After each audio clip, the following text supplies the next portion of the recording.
Gemini. The month of March begins with several planets in Pisces in your solar 10th house. So here you have Gemini on the ascendant. This is what you want to do is it's called your solar, because your sun solar is in Gemini. You put that on the first house. Therefore, you look at where the energies are going and the different houses in relationship to your Gemini energy.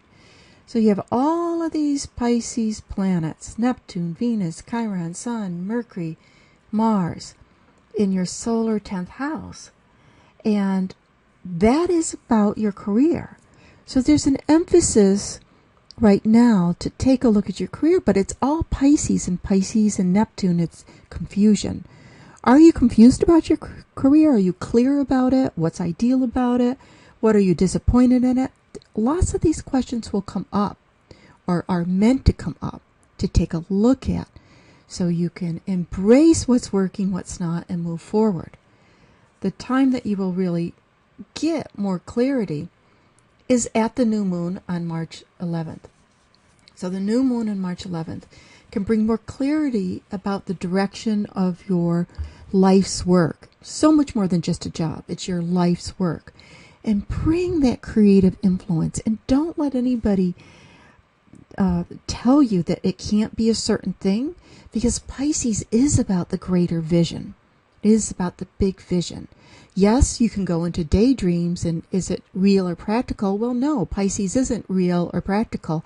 But how can you move humanity forward without first creating something that's beyond what we normally think is reasonable?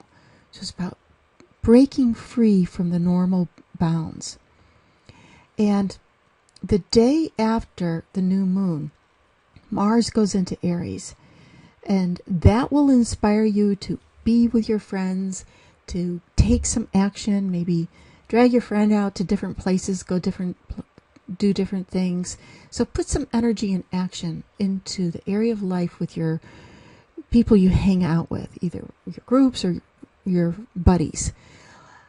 On the day that the sun enters Aries, right, the equinox, you will also have Mars and Uranus there, highlighting even more the area of your life that says, hey, who do I want to have with me, my friendships? Who can I make connections with? What feels right for me? And the Aries fire energy is sextile your Gemini energy, so it's in harmony. There is an in harmony with it, yet still there's that sense of, hey, where do I need to put some action? And you might feel that you need to light the fire underneath of a friend, that you could be having a conversation with them, and they may be a little lethargic or complaining about something or not being able to get out of their rut, and you may be the person who inspires them to just get something done. See if that isn't part of good advice for you too. There's going to be a Mars square Pluto the day before the full moon. Mars-Pluto is a tough energy because it symbolizes a real fighting energy. It represents, Mars is where we take action, but it's the warrior energy. And Pluto can represent control stuff and a lot of power. So this time frame, that there can be a lot of power into taking action.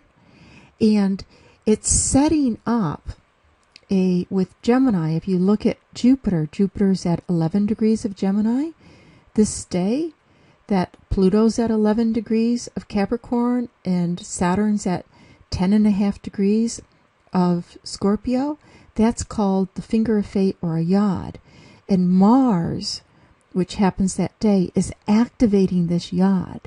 And if you have any personal planets close to any of these degrees, you can find that life starts to take you in a direction that you didn't normally expect, or didn't normally see.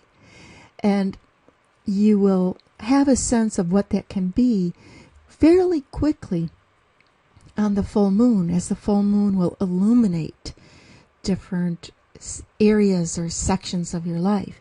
And for you, the full moon is falling into a part of your world that is a reminder to follow your joy.